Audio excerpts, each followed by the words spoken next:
Hello everyone. In the last two lectures, we have seen the theory about quotient groups. Today we will start with the problem so that we understand what exactly is a quotient group. So let's look at the quotient group of A3 and S3. S3 is the group of permutations on a set containing three elements, and A3 is the set of all even permutations in S3.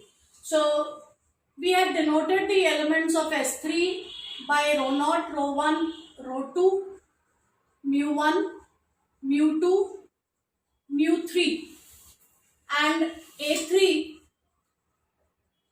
the set of all even permutations, is rho naught, rho 1, rho 2.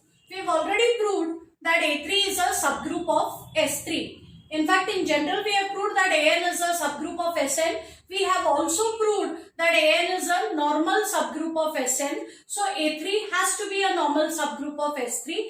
But if you want to also prove it independently, look at the index of A3 in S3. It's a finite group, so it will be the order of the group divided by the order of the subgroup, which is 2.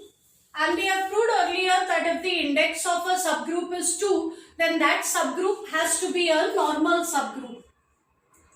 So A3 is a normal subgroup of S3, and therefore we can talk about the quotient group S3 upon A3. It is very important that this subgroup has to be normal. So firstly, we establish the fact that it is a normal subgroup.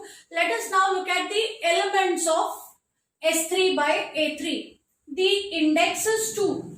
That means there are precisely two distinct left cosets of A3 in S3. So we expect S3 by A3 to have precisely two elements. So let us find those two distinct cosets. Firstly, if we look at rho naught A3, you can actually do the calculations here by multiplying every element in A3 from the left by rho naught. Since rho naught is the identity, rho naught times any other element will be the same element, and so once again you will get the same set. But you can also use the result that rho naught is an element of A3. So the left coset rho naught A3 will be the same as A3. Similarly, because rho 1 is inside A3, the left coset formed by rho 1 will be the same as the subgroup. Likewise, the left coset formed with rho 2 is also going to be the same as the subgroup A3. Let us now look at mu 1 A3. Now for mu 1 A3, I will have to multiply every element in A3 from the left by mu 1. So if you do the calculations, this element is mu 1, this will be mu 2, and this will be mu 3. So this is the second distinct coset that I get, and I know that the index is 2. So essentially I am only going to get two distinct left cosets. One is rho naught A3 and one is mu 1 A3. So I put these two left cosets in a set, rho naught A3 and mu 1 A3. There are precisely two distinct left cosets of A3 in S3, namely these two. So S3 by A3 contains these two elements. We have been asked to describe the quotient group. So there are actually two aspects to this. One is, you must of course find out which are the elements in that quotient group, but the structure of the quotient group is also important. That is also part of the group. So I must also make a composition table for this. So let's look at the composition table for this group. It's a finite group containing exactly two elements.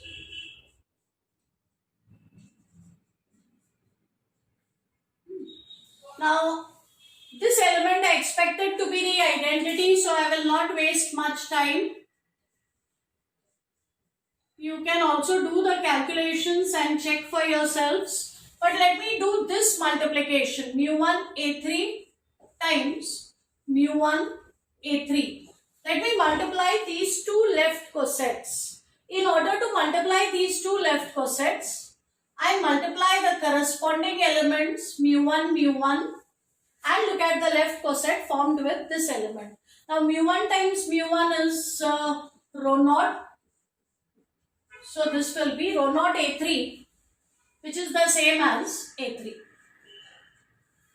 So this is what my composition table looks like, and this set with the elements and the binary operation on it is what constitutes the quotient group. So our quotient group S3 by A3 is going to look like this. Okay. Let us now prove two properties of quotient groups.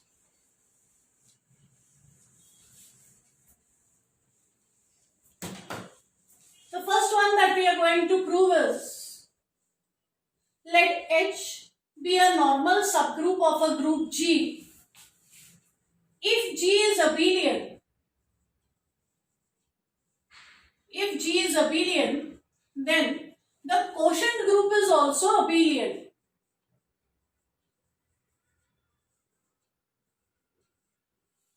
If G is abelian, then we will prove that the quotient group is also going to be abelian.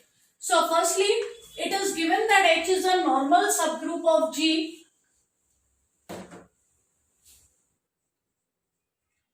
So since H is a normal subgroup of G, the quotient group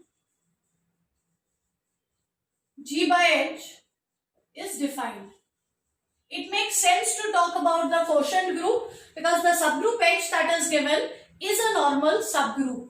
Now let us assume that G is abelian.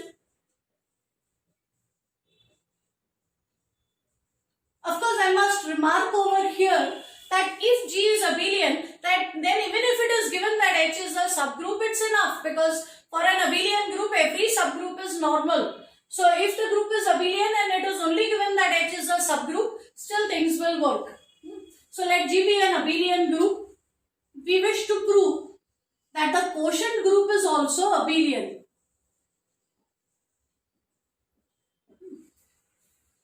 So let us take any two elements in the quotient group, any two arbitrary elements of the quotient group. We will prove that they commute. So let's look at AH times BH. Use the definition of coset multiplication. We multiply the representatives and then look at that left coset. So it is ABH. But please do not forget where these elements A and B come from. A and B are from G, and this group G is abelian. So because G is an abelian group, in the group G, A into B is going to be the same as B into A, and then we can separate it as BH into AH. So AH into BH is the same as BH into AH, and that means the commutative property is satisfied in G by H. So if G is an abelian group, then the quotient group is also going to be abelian. Question is whether the converse is true. So suppose the quotient group is abelian, does it necessarily mean that the original group G is abelian? And the answer is no. I've left the example on the board for the very same reason. Look at this quotient group S3 by A3. S3 by A3, even if I have rubbed off the composition table, it does not matter, though you can check from the composition table that the commutative property is indeed satisfied. But we don't need to go there. This is a group of order 2. It has only 2 elements. Remember, every group of order less than or equal to 5 is abelian. So this group being of order 2 has to be abelian. But the parent group S3 is not abelian. So the converse of this theorem is not true in general. So if the quotient group is abelian, it does not necessarily mean that the parent group is abelian. Let's now look at the next result. Once again, suppose H is normal and G is cyclic. Then we would like to prove that the quotient group is also going to be cyclic.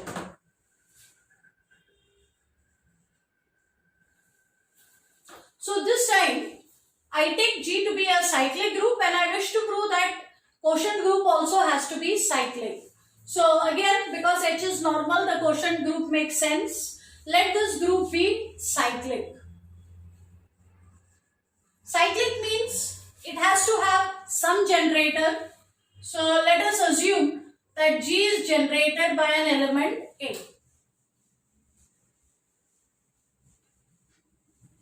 So suppose G is cyclic and it is generated by some element A. Now we wish to prove that G by H is cyclic. To prove that G by H is cyclic, I must prove that this group has a generator. So I need to look for a generator. And I have a ready-made candidate with me. See, this element A lies in G. So if you look at the left coset AH, this is an element of G by H. I will prove that this element becomes generator for G by H.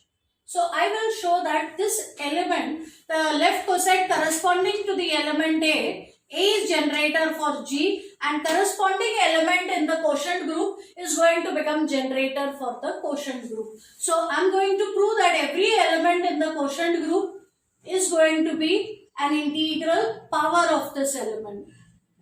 So let us take any element in the quotient group. Let XH belong to the quotient group.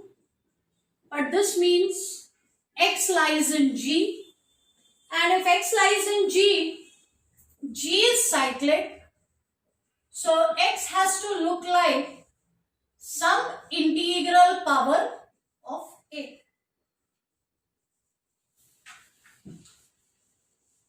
Now look at the left coset XH.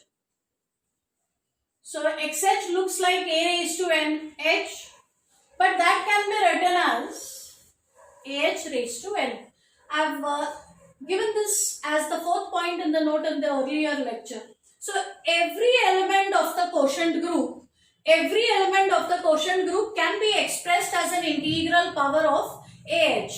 And therefore, AH becomes a generator for the quotient group, and as a result of this, quotient group also becomes cyclic. So if the original group is cyclic, then quotient group has to be cyclic. Naturally, we would like to know whether the converse of this theorem is true. So once again, look at this example. Look at the quotient group. Quotient group is of order 2. As a corollary to Lagrange's theorem, we have proved that every group of prime order is cyclic. This is a group of prime order. Its order is 2. So this group, the quotient group, will be cyclic.